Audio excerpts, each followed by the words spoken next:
அனைவருக்கும் வணக்கம். இந்த பதிவில் நம்ம என்ன பார்க்க போகிறோம் அப்படின்னா, பஞ்சமி திதி எப்படி நீங்கள் பார்க்கணும் அப்படிங்கிறத இந்த பதிவில் நம்ம பார்க்க போகிறோம். ஏன்னா நம்ம ஒரு திதி நேரம் சொல்லுவோம், ஆனால் கேலண்டரில் பார்த்தீங்க அப்படின்னா அது ஒரு திதியில் இருக்கின்றது அப்படிங்கிறது உங்கள் எல்லாருக்குமே ஒரு டவுட்டாக இருக்குது. அடுத்ததாக பார்த்தீங்கன்னா ஒரு சகோதரியும் கேட்டிருந்தாங்க, கேலண்டரில் ஞாயிற்றுக்கிழமை பஞ்சமி கொடுத்துருக்குறாங்க.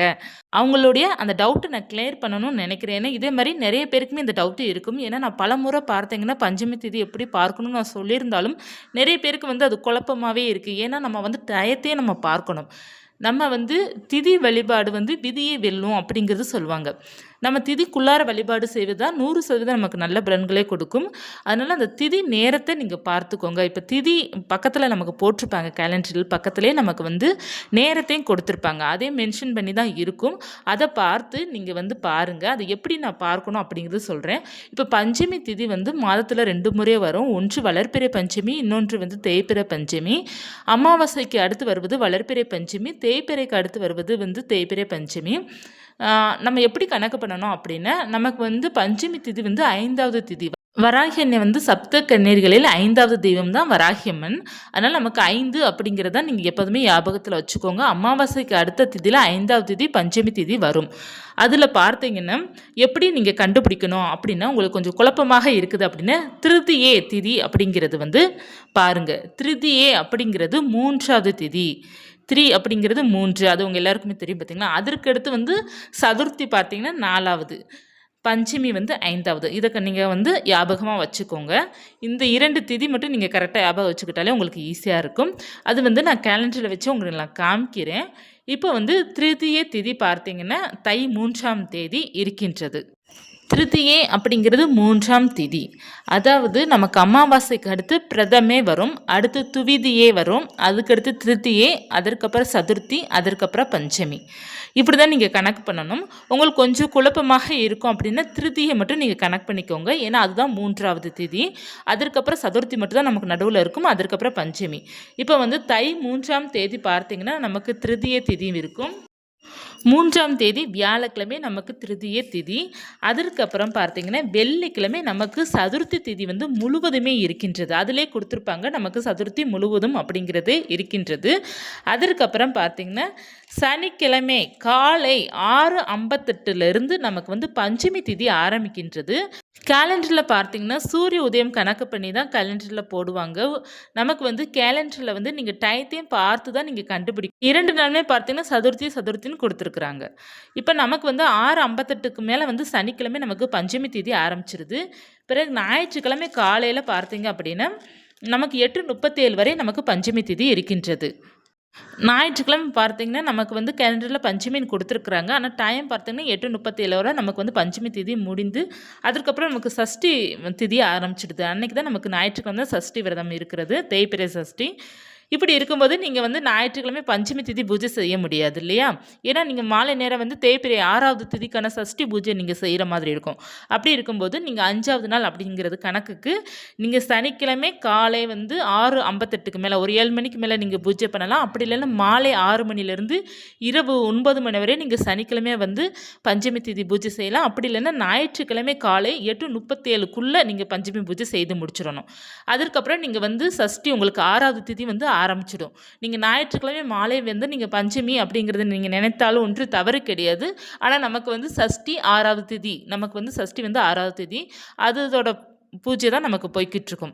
அதாவது நம்ம இந்த நாளில் வழிபாடு செஞ்சால் தவறு, அந்த நாளில் வழிபாடு செஞ்சால் தவறு அப்படிங்கிறதுலாம் எதுவுமே கிடையாது. இப்போ ஞாயிற்றுக்கிழமை நீங்கள் பஞ்சமி திதி உங்கள் கேலண்டரில் நீங்கள் பார்த்துருக்குறீங்க. இப்போ அந்த நாள் தான் நமக்கு கொடுத்துருக்குறாங்க. அப்படி இருக்கும்போது நீங்கள் பக்கத்தில் டயத்தை பார்க்கல, 8:37ன்னு இருக்குது, நீங்கள் டயத்தை பார்க்கல, நீங்கள் பஞ்சமி பூஜை மாலை நேரம் பண்ணுறீங்க அப்படின்னா அதற்காக நம்ம பயப்பட தேவையில்லை, கவலைப்படையும் தேவையில்லை. இருந்தாலும் நம்ம எல்லா பூஜைக்குமே நல்ல பலன் இருக்கும். நீங்கள் எப்போது செஞ்சாலும் பலன் இருக்கும். ஆனால் அந்த திதிக்குள்ளே நம்ம பண்ணும்போது தான் நமக்கு இன்னமும் சிறப்பான பலன் கொடுக்கும். அப்படிங்கிறதுக்காக தான் திதியை நம்ம மென்ஷன் பண்ணிக்கிட்டே இருக்கிறது காரணம் அதுதான். நீங்கள் திதிக்குள்ளே பூஜை பண்ணும்போது அந்த இறைவனுக்கு உகந்த நாள் அந்த திதி தான். இப்போ வந்து நமக்கு திதி அந்த 24 மணி நேரம் இருக்கும் பார்த்தீங்களா, அந்த திதி அவங்களுக்கு மட்டும்தான் அந்த உகந்த திதி. பஞ்சமி திதினா அது வராகி அம்மனுக்கு மட்டும்தான் உகந்த திதி. அப்படி இருக்கும்போது அந்த 24 மணி நேரத்துக்குள்ளே நம்ம அந்த தெய்வத்திற்கு வந்து பூஜை செய்யணும். நம்ம பூஜை செய்கிற நேரம் எது அப்படின்னா, ஒன்று காலை பண்ணுவோம், அப்படி இல்லைன்னா மாலை செய்வோம் இல்லையா? இந்த 2 நேரத்தில் உங்களுக்கு அந்த பஞ்சமி திதி இருக்குதா அப்படிங்கிறத பார்த்துட்டு நீங்கள் பூஜை செய்வதா ரொம்ப சிறப்பாக இருக்கும். அதற்காக நீங்கள் வந்து இப்போ ஒரு 7 மணிக்கு திதி முடியுது அப்படின்னா, நம்ம 7 மணிக்கு தான் கரெக்டாக பூஜை செய்து முடிச்சிருக்கணும் அப்படிங்கிறது கிடையாது. இப்போ ஒரு 7:30 வரை நீங்கள் பண்ணலாம். ஒரு 8 மணி வரை நீங்கள் தாராளமாக பண்ணலாம். 1 மணி நேரம், ஒரு 1 1/2 மணி நேரம் முன்ன பின்ன ஆகலாம். ஒன்றும் தவறு கிடையாது. நமக்கு அதோட இது இருக்கும். நமக்கு அந்த திதியோட இது இருக்கும். நீங்கள் அதனால் வந்து குழம்பிக்க தேவை கிடையாது. அந்த திதிக்குள்ளே பூஜை பண்ணுவது ரொம்ப சிறப்பு. 1/2 மணி நேரம், 1 மணி நேரம் முன்ன பின்ன ஆகிறது ஒன்றும் தவறு கிடையாது. இப்போ வந்து 7 மணிக்குள்ள திதி முடியுது அப்படிங்கிறது நான் சொன்னாலும், ஒரு சில கேலண்டரில் வந்து 7:30 வரை கூட இருக்கும். ஒரு சில கேலண்டரில் 6:30க்குள்ள முடிந்திருக்கும். ஒவ்வொன்றும் கொஞ்சம் நேரம் முன்ன பின்ன வரத்தான் செய்யும். அதெல்லாம் நினைத்து கவலைப்பட தேவையில்லை. இப்போ நமக்கு பஞ்சமி திதி பார்த்திங்கன்னா சனிக்கிழமை நமக்கு இருக்கின்றது. சனிக்கிழமை காலை 6:58 வரை நமக்கு சதுர்த்தி திதி இருக்கின்றது. 6:58க்கு மேலே நமக்கு பஞ்சமி திதி ஆரம்பித்து ஞாயிற்றுக்கிழமை காலை 8:37 வரை நமக்கு வந்து பஞ்சமி திதி இருக்கின்றது. சனிக்கிழமை காலை பூஜை பண்ணலாம், அப்படி இல்லைன்னா சனிக்கிழமை மாலை பூஜை செய்யலாம், அல்லது ஞாயிற்றுக்கிழமை காலை 8:37க்குள்ளே நீங்கள் ஒரு 8:30க்குள்ளே நீங்கள் பூஜை செய்துக்கோங்க. இது உங்களுக்கு சிறப்பாக இருக்கும். நம்ம வந்து திதிக்குள்ளே வழிபாடு செய்வது ரொம்ப விசேஷமான பலன்களை உங்களுக்கு அதிகமாகவே கொடுக்கும். இறைவனுக்கு வந்து திதி கணக்கு ரொம்ப முக்கியம். இப்போ வந்து 5ஆம் திதினா பஞ்சமி திதி வராகி அன்னைக்கு, 6ஆம் திதினா முருகப்பெருமானுக்கு சஷ்டிக்கு, 4ஆம் திதி சதுர்த்தி பார்த்தீங்க அப்படின்னா விநாயக பெருமானுக்கு உகந்த நாளாக இருக்கும். இப்படி ஒவ்வொரு தெய்வத்திற்கும் ஒவ்வொரு திதி பார்த்தீங்கன்னா உகந்தது. அதனால் அந்த திதிக்குள்ளே நம்ம வந்து இறைவனுக்கு வந்து பூஜை செய்யணும். ஒன்று காலை பண்ணணும், அப்படி இல்லைன்னா மாலை செய்து கொள்ளலாம். உங்களுக்கு வந்து குழப்பமாக அதிகமாக இருக்குது அப்படின்னா, நம்ம கேலண்டர் ஆப் நமக்கு நிறைய இருக்கின்றது. நமக்கு யூடியூப்லேயே வரும், அப்படி இல்லைன்னா கூகுள் ப்ளே ஸ்டோரில் வரும். நம்ம கூகுளில் கூட டைப் பண்ணி பார்த்தா நமக்கு வரும். அதில் கூட நீங்கள் பார்த்து செக் பண்ணிக்கலாம். டைம் பார்ப்பது ரொம்ப எளிமையானதான். நமக்கு வந்து திதி பக்கத்தில் டயத்தை நம்ம கொடுத்தா வச்சுருப்பாங்க கேலண்டரில். உங்களுக்கு அதுவும் பார்க்க குழப்பமாக இருக்குது அப்படின்னா, நான் உங்களுக்கு குறைஞ்சபட்சம் ஒரு 2-3 நாட்களுக்கு முன்னாடியே நான் பதிவு கொடுத்துருவேன். அமாவாசை பௌர்ணமி எப்போ ஸ்டார்ட் பண்ணுதோ முன்ன பின்னா கொடுத்துருவேன். நான் ஒன்றும் முதல்ல கொடுப்பேன், அப்படி இல்லைன்னா பௌர்ணமி முடிந்த பிறகு கொடுப்பேன். இந்த மாதிரி தான் நான் கொடுக்குறேன். குறைஞ்சது 3 நாட்களுக்கு முன்னாடி உங்களுக்கு நான் பஞ்சமி பதிவு கொடுத்துருவேன். ஏன்னா நிறைய பேர் வந்து இந்த மாதிரி திதிக்கு கொஞ்சம் குழப்பமாக இருக்கும் அப்படிங்கிறதுக்காக தான் நான் பதிவு வந்து எந்த பதிவு நான் மிஸ் பண்ணாலும் பஞ்சமி பதிவு மட்டும் உங்களுக்கு நான் சரியாக கொடுத்துட்ருக்கேன். இந்த யூடியூப் சேனல் ரன் பண்ணுற வரையும் நான் உங்களுக்கு பஞ்சமி திதி வந்து சரியாக பார்த்து நேரத்தை கணிச்சு நானே உங்களுக்கு நான் கொடுத்துட்டு தான் இருக்கேன். யூடியூப் சேனல் வந்து ரன் பண்ணி க்ளோஸ் பண்ணுற வரையும் உங்களுக்கு நான் பஞ்சமி திதி கட்டாயமாக நான் கொடுத்துட்டு தான் இருப்பேன். அதனால் பஞ்சமி பதிவை வந்து உங்களுக்கு தேவைப்பட்டது அப்படின்னா நீங்கள் மறக்காமல் சப்ஸ்கிரைப் பண்ணி வச்சுக்கோங்க. கட்டாயமாக எந்த பதிவு நான் போட்டாலும் உங்களுக்கு வந்து வளர்பிறை பஞ்சமி ஒரு பதிவும் தேய்பிறை பஞ்சமி ஒரு பதிவும் கட்டாயமாக உங்களால் பார்க்க முடியும். இந்த தகவல் உங்களுக்கு பயனுள்ளதாக இருக்கும்னு நினைக்கிறேன். இருந்தால் லைக் பண்ணிக்கோங்க. இது போன்ற ஆன்மீக தகவல் தெரிந்து கொள்ளணும் அப்படின்னு நினச்சிங்க அப்படின்னா சேனலை சப்ஸ்கிரைப் பண்ணி வச்சுக்கோங்க. நன்றி.